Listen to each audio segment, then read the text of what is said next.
Glória a Deus. Filhinhos, é muito bom estar com Ele. É muito bom sentir a sua presença. Mesmo a gente vendo tantas coisas acontecer, essas coisas têm acontecido porque há um cumprimento a ser feito sobre a humanidade. Abra sua Bíblia em Salmos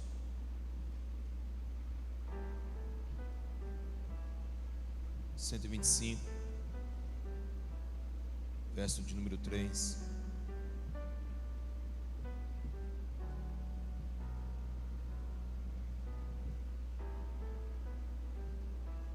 Nós te louvamos, Senhor.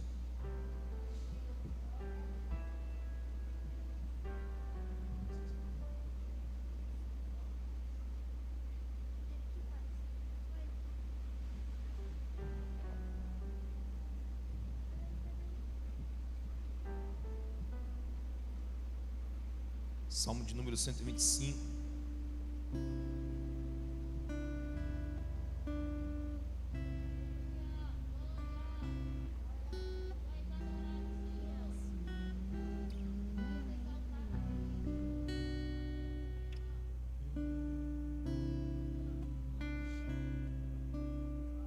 Diz assim a palavra do Senhor: porque o cetro da impiedade não repousará sobre a sorte dos justos, para que os justos não estendam a sua mão para cometer a iniquidade. Faze o bem, ó Senhor, aos bons e aos que são retos de coração, mas aos que se desviam dos seus caminhos tortuosos, levá-los a o Senhor juntamente com os que praticam a maldade, e que haja paz sobre Israel. Há dias que nós vemos construindo uma mensagem que não foi pega em internet, não foi achada em livros, que não foi clonada por outros pregadores. Há dias que nós vemos construindo uma única mensagem, a qual é o cumprimento da profecia do Senhor. Nós estamos vivendo em dias de cumprimentos da palavra de Deus. Nós chegamos a uma época onde a palavra está se cumprindo. Os profetas que deram as suas vidas, que profetizaram acerca desses tempos, nesse exato momento, eu creio que é um regozijo neles, dizendo: está se cumprindo a palavra que foi dita pelo Senhor. Nós estamos vivendo em dias de cumprimento, dias que a palavra do Senhor tem sido viva e eficaz e patente aos olhos dos seres humanos. As mensagens a qual estão sendo ministradas nesse altar, e se você for começar que alguns dias a pesquisar, você vai ver. Eu já recebi mensagem que até agora eu não me recordo quem foi que me mandou, me perguntando se eu conhecia um pregador. Eu falei que não, nunca tinha visto ele. E você, pastor, ele pregou tudo que o senhor pregou esses dias atrás. Entenda uma coisa: a pregação não é minha, é simplesmente aquilo que o Espírito está expressando diante da igreja da face da terra. É o mesmo Espírito, é o mesmo desejo e vontade, é a mesma instrução. Quando alguém prega o que já foi pregado, ou quando eu prego algo que já foi pregado, simplesmente mostra que estamos no caminho certo, estamos em sintonia com os céus.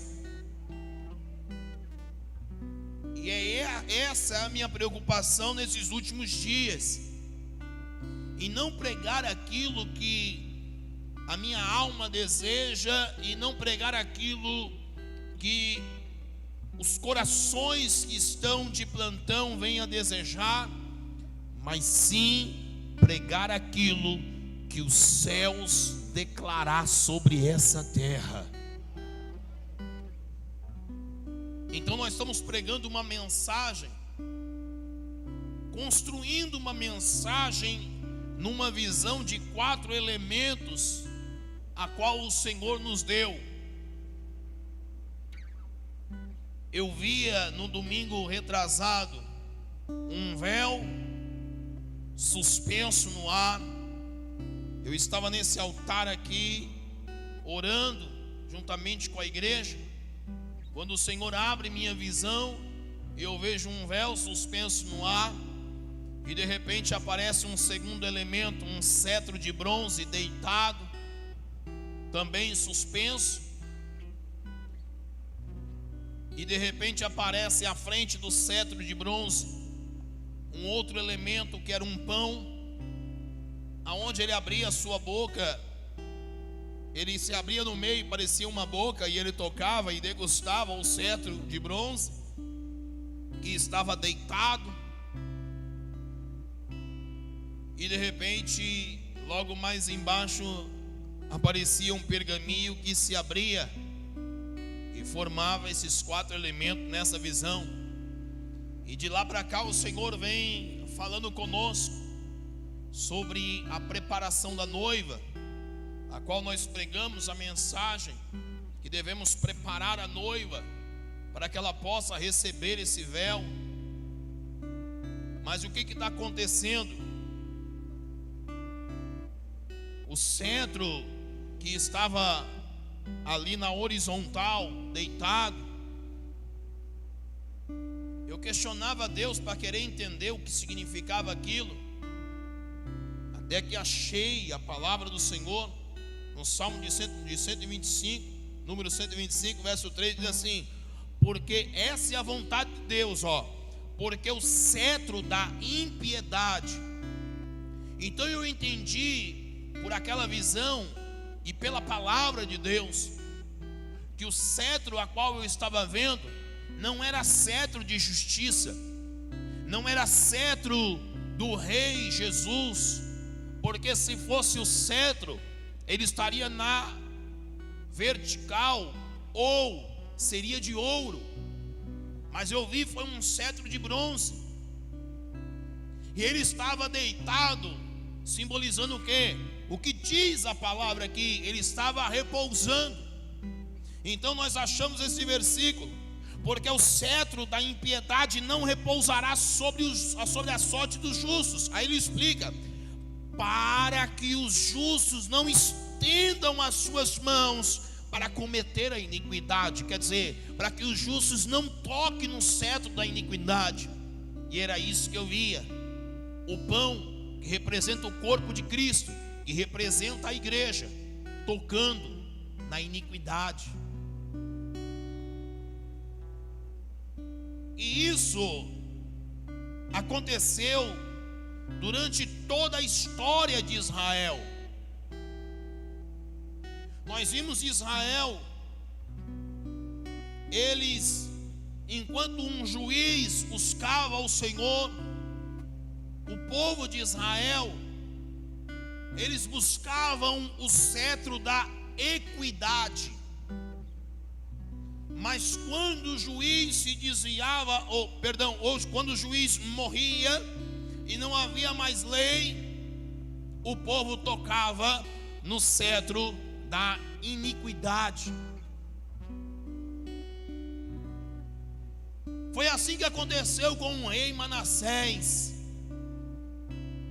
que não seguiu os conselhos de seu pai, e se desviou e tocou no cetro, na autoridade, e acabou transformando a autoridade em iniquidade, usando de sua autoridade para pecar, para fazer coisas abomináveis aos olhos de Israel.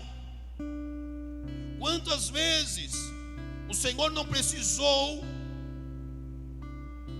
corrigir Israel? Quantas vezes Deus não precisou levantar nações para ir contra Israel? Quantas vezes o Senhor não precisou levantar os filisteus para corrigir Israel? O Senhor precisou levantar os caldeus, os amonitas, os moabitas. O Senhor, Ele precisou levantar um dos seus instrumentos, que é algo que eu vou falar daqui a pouco, não se assuste. Mas o Senhor, Ele levantou por várias vezes a fome, para abater os corações soberbos, para poder fazer com que o povo viesse a buscar a Ele. O Senhor, Ele sempre abate o ser humano, tocando em suas riquezas, tirando a sua independência, porque para o homem não há nada melhor do que ser independente, e para muitos, melhor ainda ser independentes do próprio Deus, a qual não há necessidade de vir à casa do Senhor, de adorá-lo, de bendizer, de exaltar. Por quê? Porque a sua classe social, porque os seus negócios, porque as suas riquezas elevam a igreja, e a igreja, ela acaba esquecendo que ela é dependente do Senhor, e ela se torna uma igreja como a igreja de Tiatira, uma igreja que se achava rica, porém pobre e miserável, cega e nua. Ao passar do tempo, o povo de Israel sempre foi deixando o Senhor. A Bíblia diz que veio uma grande fome sobre Israel, e o povo começou a se esconder, porque o Senhor, Ele entregou a Israel nas mãos dos medianitas, e lá eles sofreram durante 7 anos. Eu vejo muitas pessoas dizendo assim para mim: pastor, quando passar essa pandemia eu vou para a igreja. Bem, resposta errada. Pastor, quando voltar ao normal eu vou para a igreja. Resposta errada. Nunca mais vai voltar ao normal. Nunca mais seremos o mesmo. Vocês têm que entender que nós entramos nos princípios das dores, aonde a palavra está sendo cumprida, aonde a palavra ela está sendo cumprida durante esses últimos tempos, esses últimos dias. Você tem que entender que muitas profecias foram dadas e custou vida, custou sangue. Os profetas profetizavam, a igreja manifestava a palavra de Deus e simplesmente era escarnecida, simplesmente era jogada como espetáculo nas arenas. Homens perderam a sua cabeça, foram mortos a fio da espada, foram crucificados de cabeça para baixo, torturados. Homens foram jogados nas arenas e os leões devoraram, não somente homens, mas famílias inteiras morreram para que o evangelho viesse a continuar a ser pregado. cada sangue derramado de um justo na terra, mas a igreja, ela recebia autoridade sobre essa terra. Sabe por que a igreja perdeu a autoridade nessa terra? Porque o sangue parou de ser derramado. O sangue dos justos pararam de ser derramado. E nós estamos chegando em tempos aonde o sangue vai voltar a ser derramado sobre essa terra, aonde homens e mulheres que, se quiserem servir ao Senhor, vai ter que servir a preço de sangue. Por quê, pastor? Porque nós estamos chegando nos dias do cumprimento da palavra do Senhor. Estamos construindo um ambiente, nós estamos construindo algo que é invisível, que muitos não entendem. É por isso deste pânico, aonde as pessoas acham que este lugar é perigoso, que não devemos ir na igreja. Vamos esperar isso passar. Entenda, isso não vai passar. Eu não sei se vocês assistiram o jornal, mas o Rio Grande do Sul está em pânico. O estado do Rio Grande do Sul realmente está em alerta máximo. Quem sabia disso? Levante a mão. Quem não sabia, levante a mão. Não? O que está acontecendo, pastor? Uma nuvem de gafanhotos que veio da Argentina está ameaçando a entrar no Brasil com mais de 40 quilômetros. Só que ele não é ofensivo a seres humanos. Eles não atacam seres humanos, pelo contrário, eles atacam o quê? Plantação. Eles conseguem devorar em minutos, toneladas e toneladas de alimentos. E o Rio Grande do Sul está em alerta, porque a nuvem de gafanhotos está avançando da Argentina, e há uma possibilidade dessa nuvem se desviar e ir para o Uruguai. Mas há uma grande possibilidade dessa nuvem invadir o Brasil, começando pelo sul do Brasil. O Senhor falou que nos últimos dias haveria pragas, haveria pestes, que é isso que nós estamos vivendo hoje, esse vírus, e que haveria fome.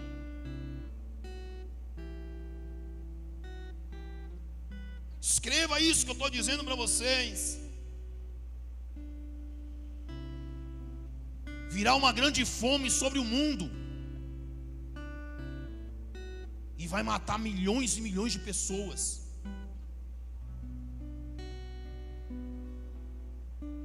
A palavra do Senhor vai ser cumprida, porque aí as pessoas vão começar a buscar ao Senhor. Pastor, isso está longe? Não, isso está perto. Pastor, mas estamos bem. Nós estamos vivendo uma falsa paz. Eu falo na questão financeira. Olhe para mim. Praticamente 70% do comércio mundial está falindo. Isso vai gerar e está gerando um desemprego em massa no mundo. Nós estamos vivendo e chegando aproximadamente a 8 bilhões de pessoas no mundo. Os empregos estão sendo dizimados. Agora eu vou trazer para cá, para o Brasil. As empresas estão falindo, os comércios estão falindo, as pessoas estão desempregadas. E ainda não há pânico na nação. Por quê? Porque o governo ainda está sustentando a nação com um auxílio. Você consegue entender o nome desse auxílio? Auxílio emergencial.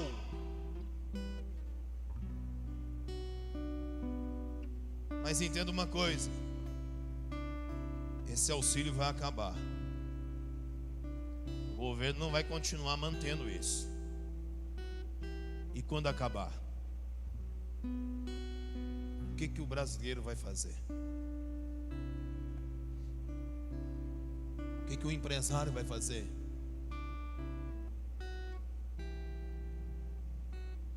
Com um desemprego descontrolado no Brasil. Sabe para quanto foi o gás na Venezuela? R$500. Um gás de cozinha. Ah, pastor, hoje nós estamos mexendo com construção. Tudo está ficando escasso. Material de construção está escasso. Não tem mais ferro.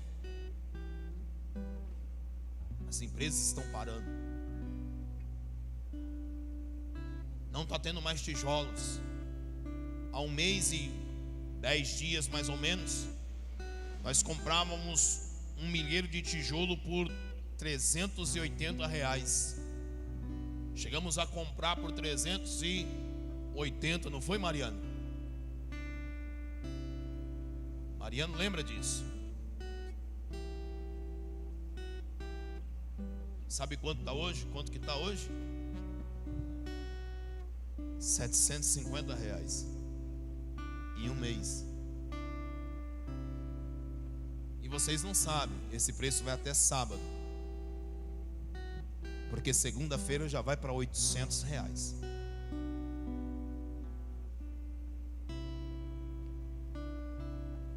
Pastor, por que está acontecendo isso?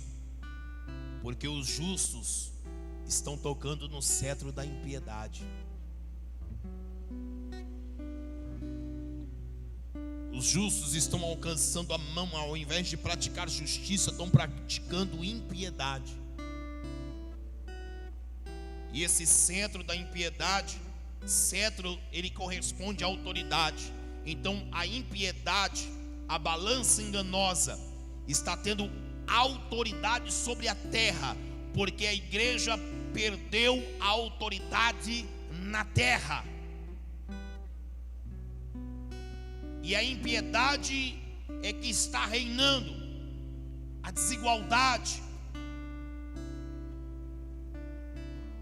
E isso está afetando não só o país, mas o mundo inteiro. As pessoas não respeitam mais o ser humano.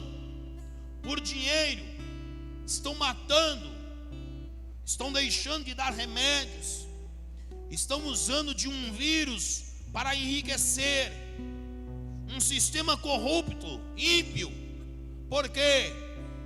Porque a igreja, se ela não voltar a ter domínio, e o domínio da igreja não é nessa terra, o domínio da igreja é nas regiões celestiais. Porque se a igreja ela conseguir tomar as regiões celestiais, os principados e potestades caem por terra, e a justiça do Deus Todo-Poderoso vem sobre a nação. Aleluia.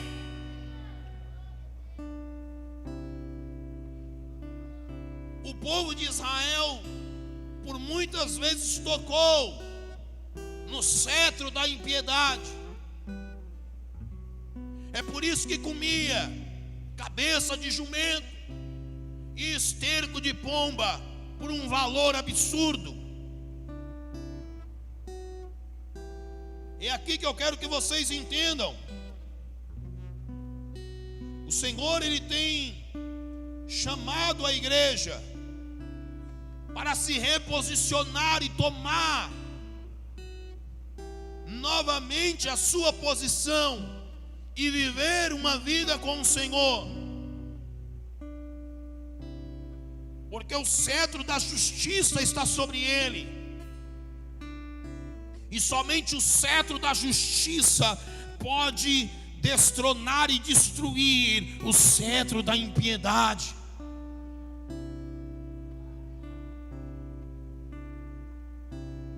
Temos que entender o que é ser igreja de verdade. Temos que entender o que é exercer o nosso sacerdócio.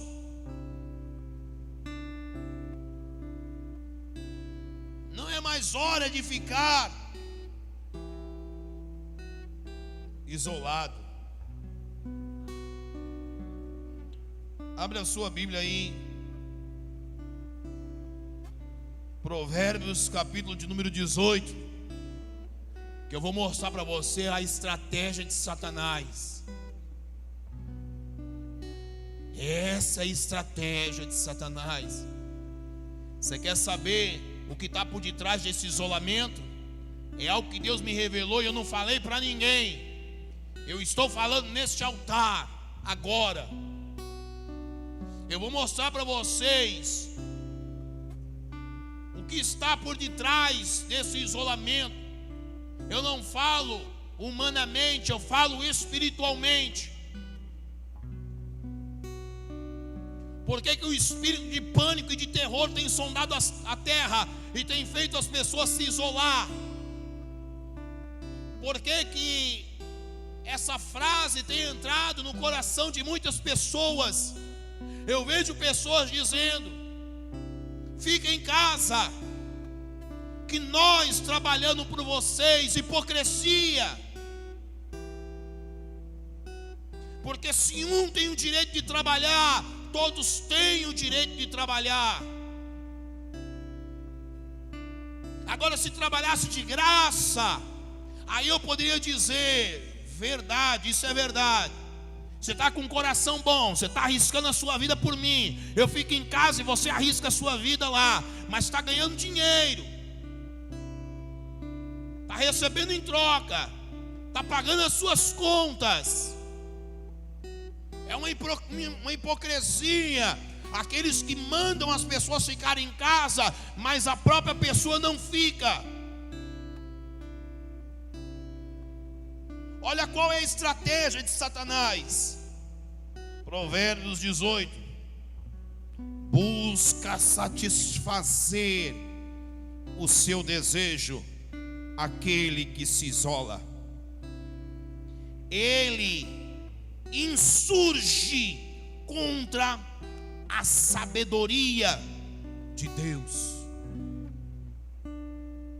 O tolo não tem prazer na sabedoria, mas só em que se manifeste aquilo que agrada ao seu coração. Sabe o que o Senhor falou? Que aquele que se isola está contra a sabedoria de Deus, porque Deus não criou o homem para isso. Deus criou o homem para ser livre. Para ser livre.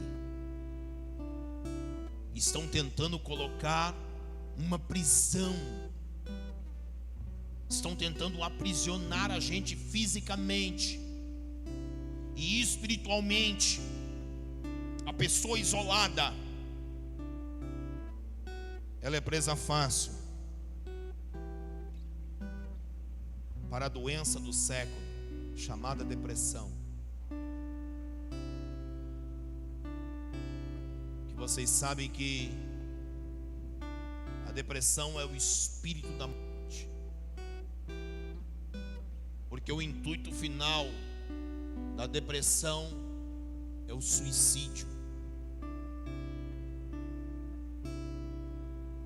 É interessante que a depressão não atinge quando estamos juntos, louvando e adorando ao Senhor. Mas quando nós estamos isolados, sozinhos, a depressão ela ataca, ela entra, ela invade, ela rouba riquezas de nossa alma. E aí vivemos no mundo isolado, pensando somente nos nossos próprios desejos. Aí vem as frases: ninguém gosta de mim, Deus não me ama, Ninguém se preocupa comigo. Está vendo? Ó, pensando nos seus próprios desejos. Ninguém está nem aí comigo. Se eu tirar a minha vida, é um favor que eu faço para as pessoas. Essas são as frases. E por que isso tem aumentado a cada dia? Por que a onda de suicídio tem aumentado? Porque a igreja tem tocado no cetro da impiedade. Como assim, pastor? Olha o papel da igreja. Abre aí Romanos capítulo de número 8, versículo de número 18, se não me falha a memória. Esse é o papel da igreja. 19, Romanos 8, 19.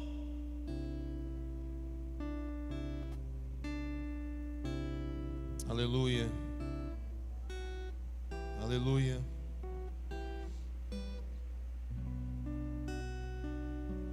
Porque a ardente expectação da criatura espera a manifestação dos filhos de Deus. Porque a criação ficou sujeita à vaidade, não por sua vontade, mas por causa do que a sujeitou, na esperança de que também a mesma criatura seja liberta da servidão, da corrupção, para a liberdade da glória dos filhos de Deus. A criatura está gemendo, e a Bíblia diz que não só a criatura. Versículo número 22, porque sabemos que toda a criação geme e está juntamente com dores de parto até agora. Não só ela, mas nós mesmos, que temos as primícias do Espírito, também gememos em nós mesmos, esperando a adoção, a saber, a redenção do nosso corpo, porque em esperança fomos salvos. Esperamos também essa redenção. A criação ela geme, a criação ela espera a manifestação dos filhos de Deus. Mas como os filhos de Deus vão se manifestar se tem colocado o cetro da impiedade diante deles e tem degustado e tocado e praticado a impiedade? Então a esperança que é esperança não é mais esperança. Então a criação está perdida, porque não há ninguém mais que pregue. Isso que está acontecendo nesses últimos dias. A igreja tem que começar a deixar o lado carnal e começar a olhar e pensar nas coisas que são de cima. A igreja precisa voltar a conhecer e a entender as Escrituras.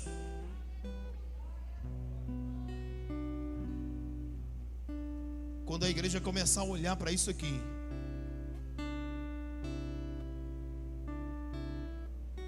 quando a igreja começar a meditar dia e noite nas Escrituras, haverá um grande avivamento sobre essa terra. Mas enquanto isso não acontece, o Senhor vai usar os seus elementos de justiça: fome, peste, terremotos, porque a noiva precisa ser acordada, porque a noiva está dormindo há alguns anos, caiu num sono. A noiva degustou muitas coisas boas, a noiva se nutriu de flor de farinha,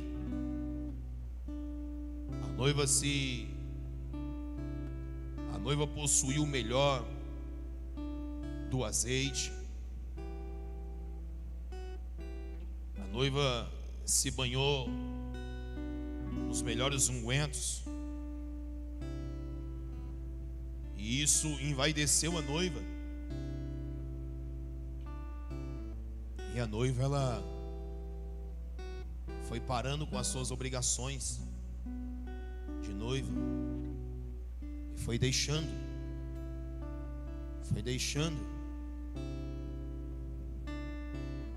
até que, e tanto ser indiferente com o noivo, agarrou no sono da indolência.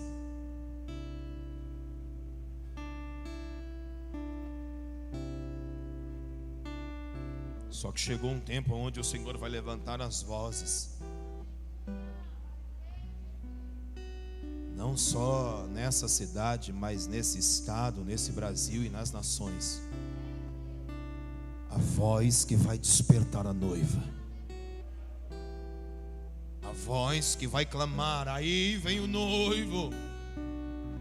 E a noiva vai se despertar e vai ter que pegar novamente a sua lamparina, vai ter que pegar novamente o seu azeite, e vai ter que novamente caminhar ao encontro do noivo.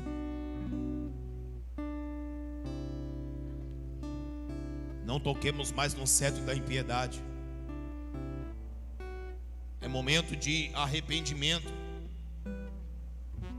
É momento de convergir todas as coisas novamente a Cristo, como diz em Efésios. Você quer ver? Abra lá Efésios 1. Essa é a sua origem, essa é a sua identidade. Efésios capítulo de número 1, versículo de número 3 em diante. A igreja, ela vai retomando a sua posição. A noiva vai acordando, e aqueles que vão acordando vão se aprontando.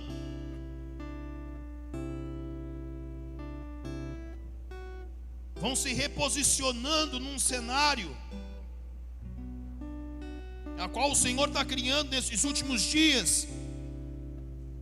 Efésios 1:3 diz assim: bendito Deus e Pai do nosso Senhor Jesus Cristo, a qual nos abençoou com todas as bênçãos espirituais nos lugares celestiais em Cristo, como também nos elegeu nele antes da fundação do mundo, para que fôssemos santos e irrepreensíveis diante dele em amor, e nos predestinou para filhos de adoção por Jesus Cristo, para si mesmo, segundo o beneplácito da sua vontade, para a glória, para o louvor da sua glória e da sua graça, e de sua graça, pelo qual nos fez agradáveis a si mesmo no amado, em que temos a redenção pelo seu sangue, a remissão das ofensas segundo as riquezas da sua graça,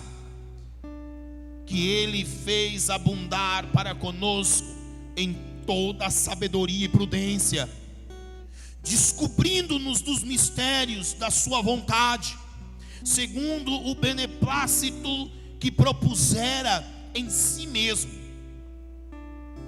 Versículo número 10. Grifa aí, marque aí: de tornar a congregar em Cristo todas as coisas na dispensação da plenitude dos tempos, tanto os que estão nos céus como os que estão na terra. O Senhor quer voltar a congregar, ou em algumas versões que está aí, a convergir nele todas as coisas, porque aquilo que era para ele, nós entregamos para o mundo. Há muitos que estão afastados do Senhor, e quero dizer uma coisa com muito amor e respeito a vocês: alguns de vocês estão afastados do verdadeiro evangelho. Pastor, você está dizendo que eu estou desviado? Sim. Entenda uma coisa: alguns de vocês quebraram a aliança que foi feita em Cristo, mas vocês não se sentem desviados e afastados porque não se aliançaram com as coisas deste mundo. Continua tendo um caráter cristão, continua tendo um temor e tremor ao Senhor. Mas entenda, o seu relacionamento com Cristo foi quebrado.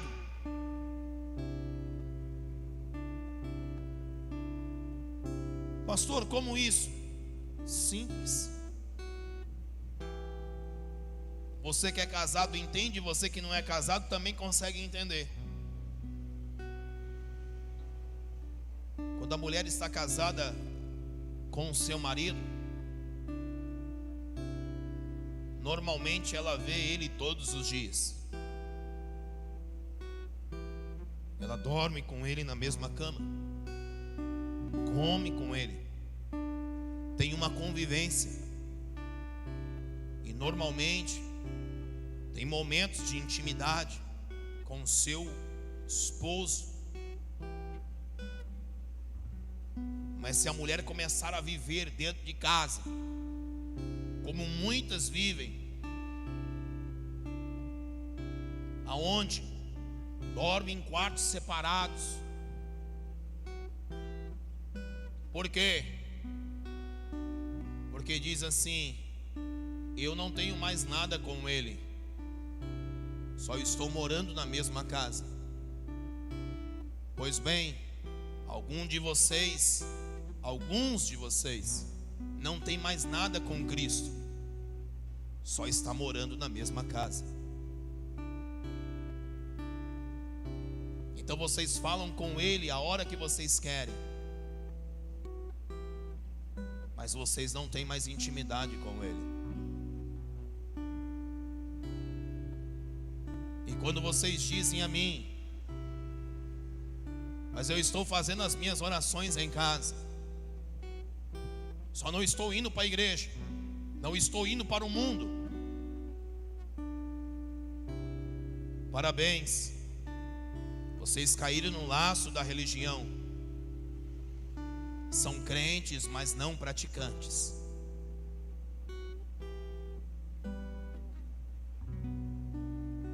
Está separado do corpo. Porque a partir do momento que vocês não vêm à igreja, vocês estão se desligando do corpo de Cristo. E um membro desligado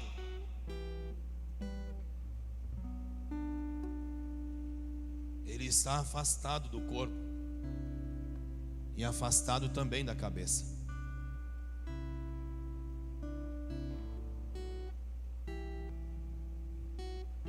Essa é a realidade da igreja.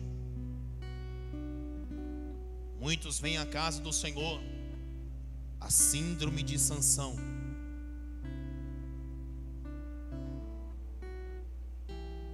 E diz assim: mais uma vez eu sairei, porque o Senhor está comigo. E o Espírito diz expressamente: e Sansão não sabia que o Senhor já tinha se retirado dele.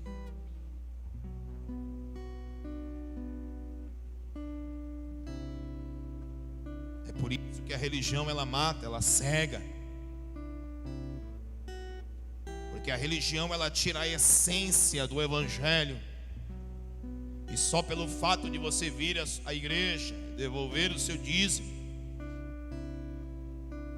vir um dia ou outro, você acha que está cumprindo com a sua responsabilidade, mas não está.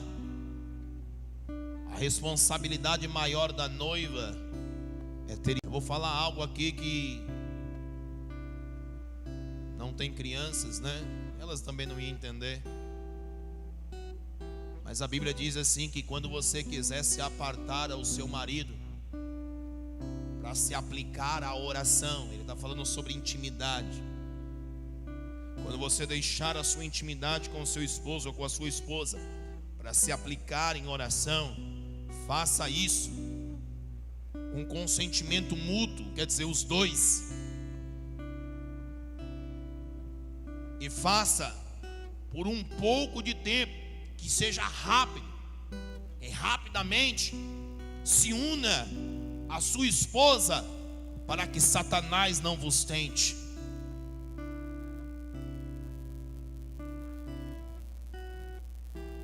Com o noivo é do mesmo jeito.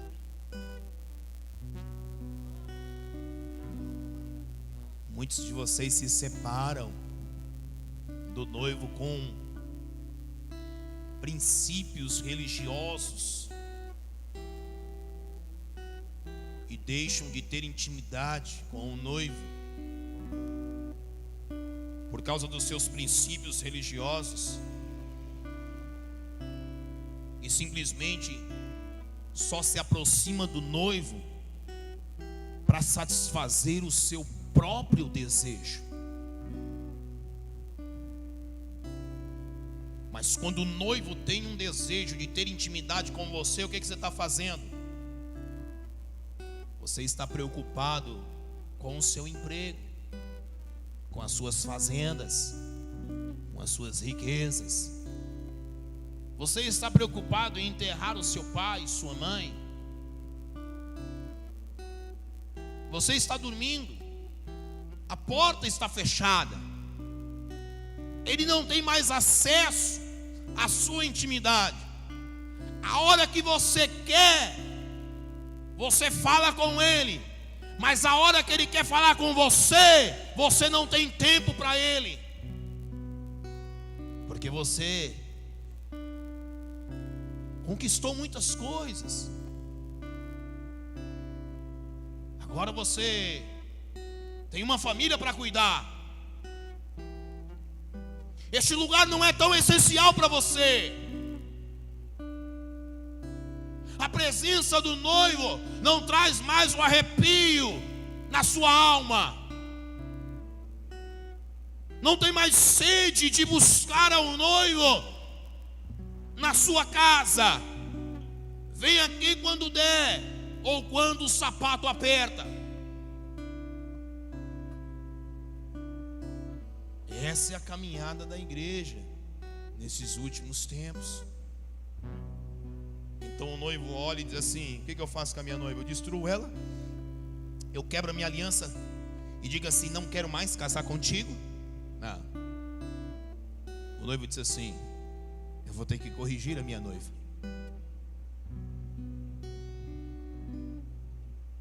Parabéns, estamos sendo corrigidos por ele. E eu vou dizer uma coisa para você: isso me alegra. Por quê, pastor? Porque isso mostra que ele ainda nos ama.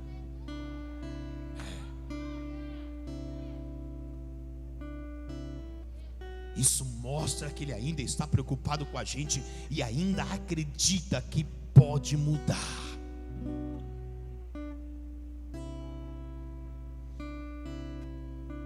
Fique de pé, igreja.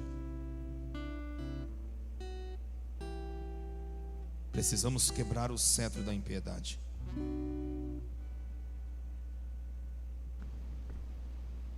Feche os seus olhos. Precisamos quebrar esse cetro da impiedade. Precisamos vestir novamente as nossas vestes de linho fino, que significa os nossos atos de justiça.